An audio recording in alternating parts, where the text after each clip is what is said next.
Okay, move out.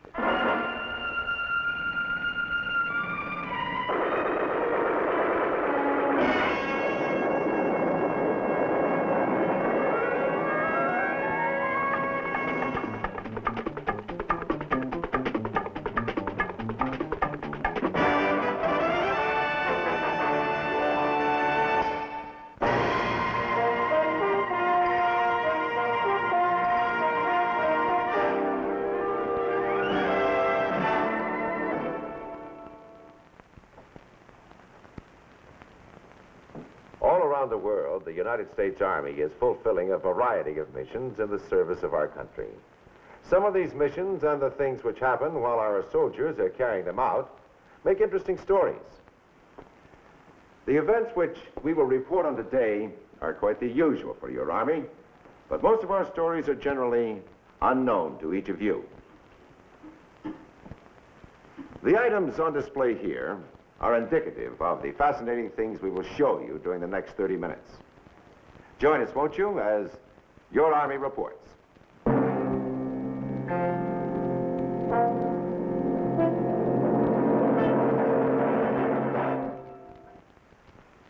You know, in the old days, they used to call a telescope a looking glass.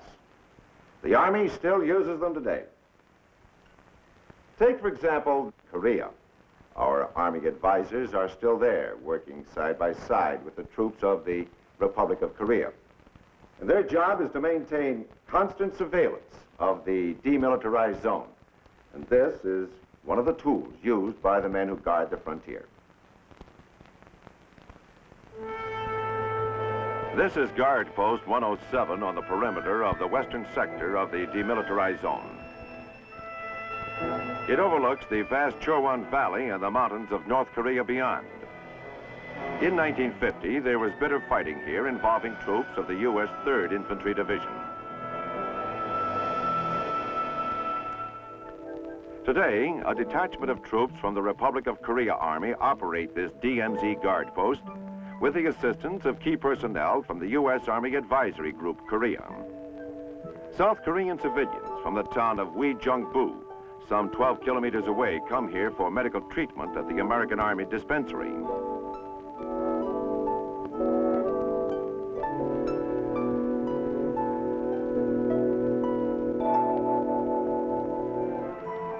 The medical aid station is part of the operation of the U.S. Advisory Contingent.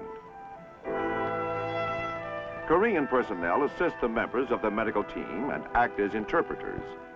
Essentially, the U.S. Army doctor and medics are here to take care of the Korean troops, but they also carry out this civic action service.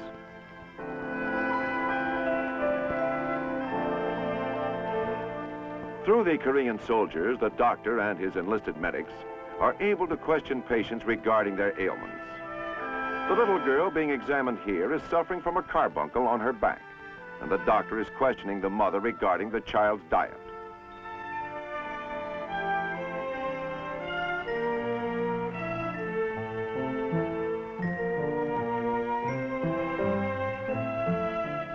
One day each week is set aside for the treatment of these Korean civilians. On these regular sick call days, the Americans treat 50 to 60 patients. The emergency cases are handled anytime. Patients requiring major medical care cannot be hospitalized here due to lack of space and the priority requirements of the military. They are referred to one of the charity hospitals in the city of Seoul.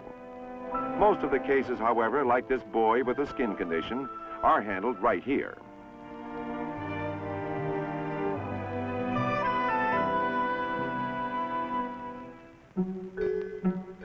The detachment of troops at this remote outpost are members of the tough, well-trained Wonbang-san Tigers, part of the Korean 6th Infantry Division.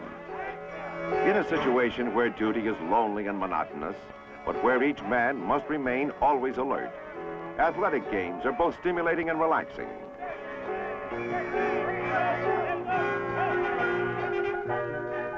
A silent sentinel, this old tank is used as a gun emplacement. Nearby, its crew retrieves dry laundry as part of their regular ritual. Early each morning, a security patrol musters in the courtyard of this military outpost and march off for a police tour of the DMZ in this area. The timing of the other daily patrols is staggered to prevent their North Korean counterparts from learning the routine.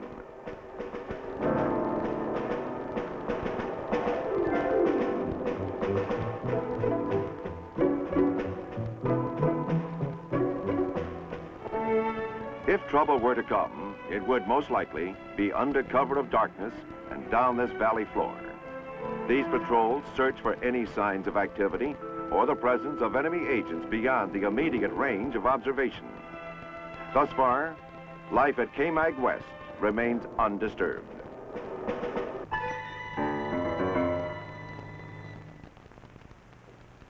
To a soldier, his shoes and the way they fit him are of paramount importance.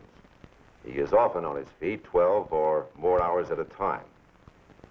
For those who may have special problems with their feet, the Defense Orthopedic Clinic makes custom-fitted orthopedic shoes like this. How these special shoes are made is the subject of this next report. At the Defense Orthopedic Footwear Clinic, Boston Army Base, Boston, Massachusetts, Army specialists use knowledge, ingenuity, and skill to help correct slight variations of nature which might otherwise handicap a soldier. Here, requests are received and processed from all parts of the world for special footwear which enable its wearer to continue his normal life and military duties.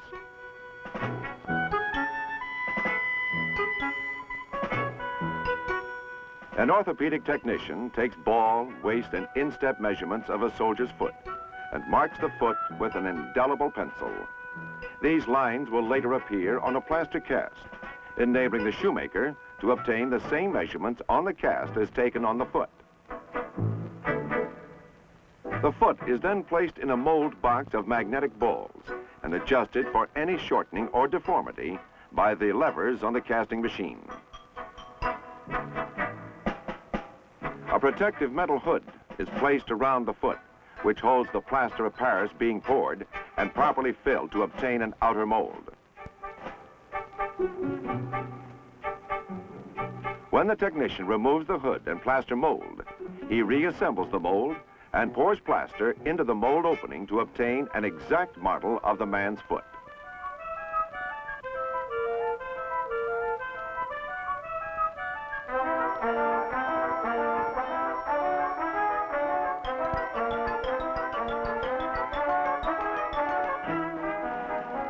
Then he adds whatever is necessary to the model, which in this case is a missing toe, shaping it to match the other foot as close as possible.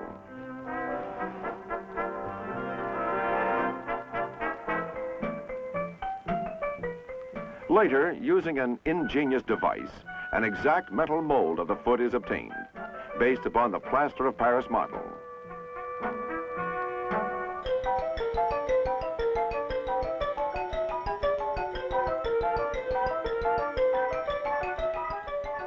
The molding is checked for measurements and is then shipped to a civilian contractor who, in turn, produces a wooden last from the metal mold. These special lasts are returned to the clinic and technicians assemble the required corrective footwear. Dress shoes and jungle boots are shipped wherever required to provide the men with corrective orthopedic appliances. The Defense Orthopedic Footwear Clinic makes its contribution to the health and well-being of the American servicemen.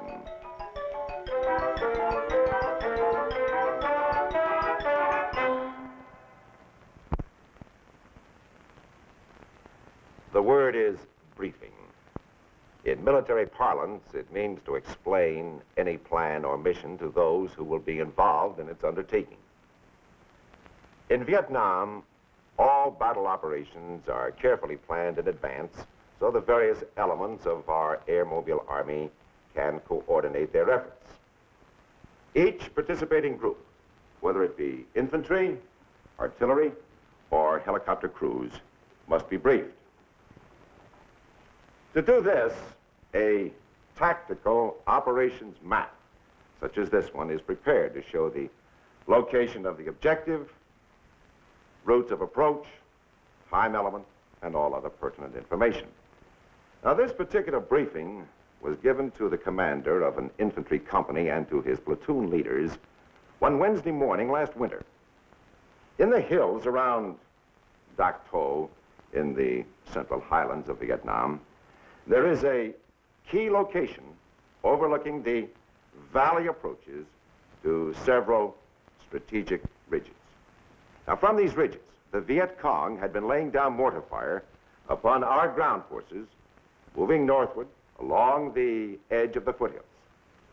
The objective was to seize this rather level plateau, create a fire base for our artillery here, and with the assistance of additional troops, which would later be airlifted in through the landing zone, fan out over the adjacent ridges and capture the enemy mortar positions. The attacking force was delivered by helicopter to this open area. Heavy wooded slopes prevented the helicopters from delivering the troops any closer to the objective. Now, meanwhile, as part of the operation, the top of the objective hill was struck from the air.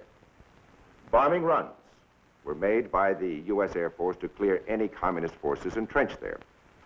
It all started at 0600 hours, which is 6 o'clock in the morning. And by 8:40, our men had worked their way up the slope of the hill and were nearing the crest. Combat motion picture cameraman went with them for this report.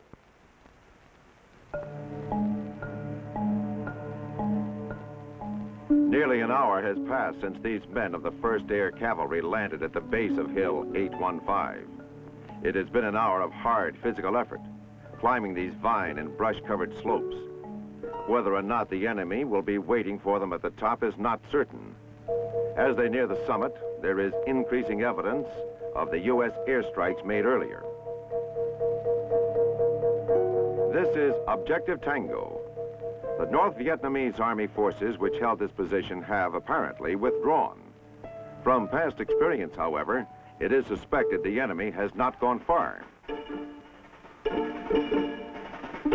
The crown of the hill is a shambles. Yawning bomb craters and shattered tree trunks poking upward with skeleton fingers. The welter of tree rubble will have to be cleaned up.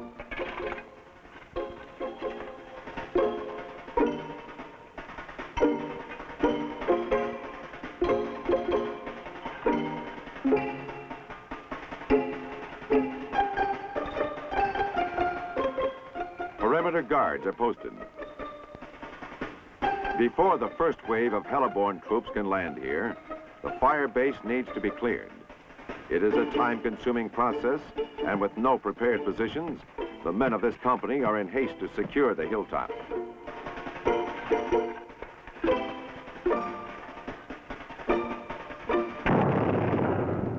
Enemy fire. Mortar shells coming out of nowhere.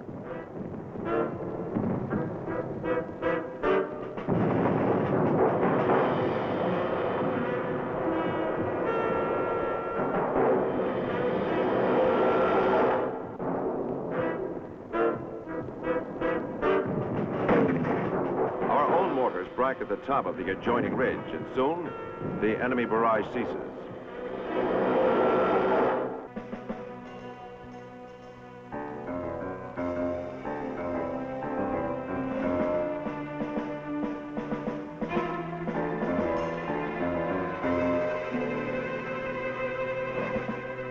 For some of the Americans, the attack has been costly.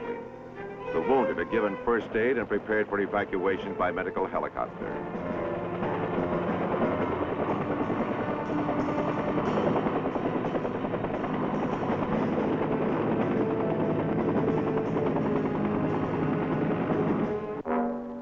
As the last of the casualties is whisked away, the men doggedly return to their labors. Within a few hours, Hill 815 will be serving as a fire base for airborne artillery units. The valley below will be secure, and the corridor leading northward will be safe to travel once again.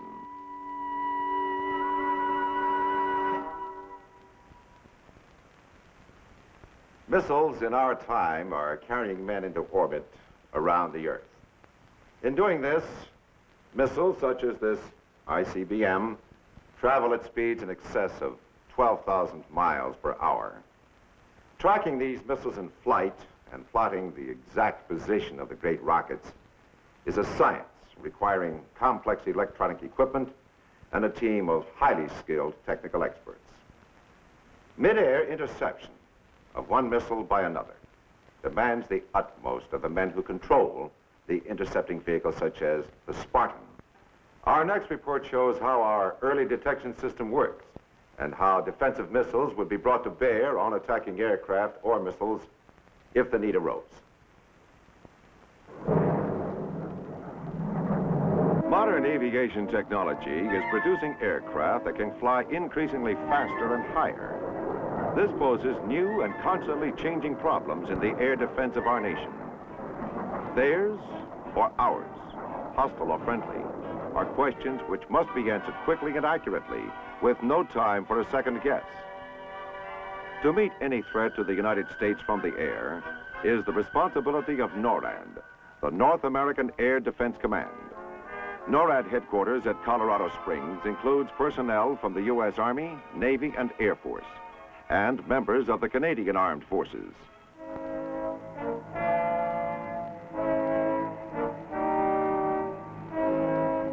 Together, they and the air defense units available to them form a powerful team for the protection of the North American continent. The U.S. Army element of NORAD is ARADCOM, the Army Air Defense Command. ARADCOM has operational control of the surface-to-air missiles which defend our key population and industrial centers against air attack.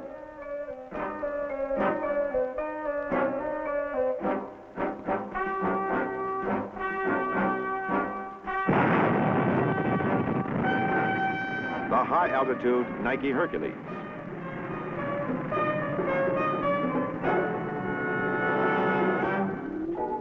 And the Hawk, for targets at a lower altitude. In order for these weapons to destroy their air targets, effective methods of detection, tracking, and engagement are essential. This system must meet the challenge of supersonic speeds and hostile air weaponry of growing destructive capability.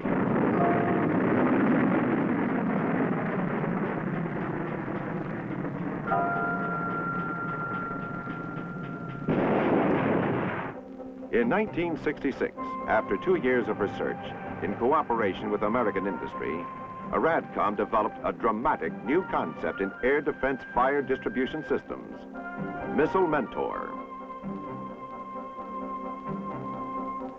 Smaller than the old Missile Master and costing considerably less in manpower and money to operate and maintain, Missile Mentor proved itself in tests to be a faster and more reliable electronic fire coordinating system. It combined all the features of the Missile Master with the additional advantages of compactness, mobility, and a more versatile capability for integrating the operation of surface-to-air missile firing units. Solid-state circuitry allows the Missile Mentor system to be fitted into 2 military semi-trailer vans. An operations van for fire distribution command and control, and an equipment van which houses data processing apparatus. Tied in with appropriate radar units, including a long-range acquisition radar, the Missile Mentor forms a fire distribution system adaptable for a great variety of air defense situations. While the transportable Missile Mentor could function in a field environment, in many locations in the United States, the wheels have been removed from the vans and they are serving as permanent ARADCOM facilities.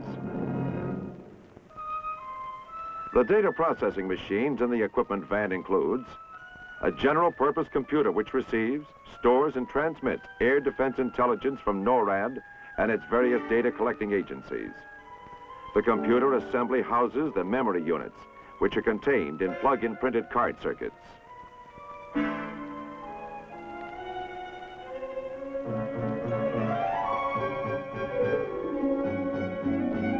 Into this data center are fed the vital statistics of approaching aircraft, height, range, speed, and azimuth. With this information, personnel in the operations van initiate action which will harmonize the battle actions of missile firing units within a single defense area. In an air defense emergency, the operations section of Missile Mentor has three major capabilities.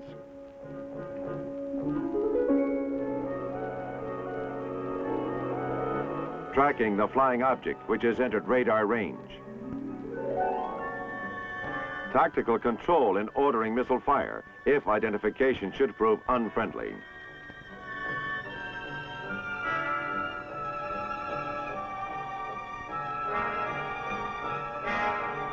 And monitoring each new development in the air situation. From his console, the fire direction control officer can observe the detailed progress of an air engagement.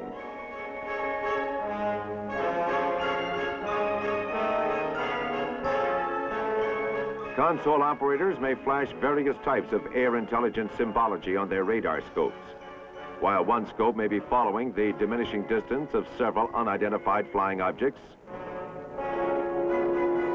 Another may concentrate on controlling fire units and updating the symbology.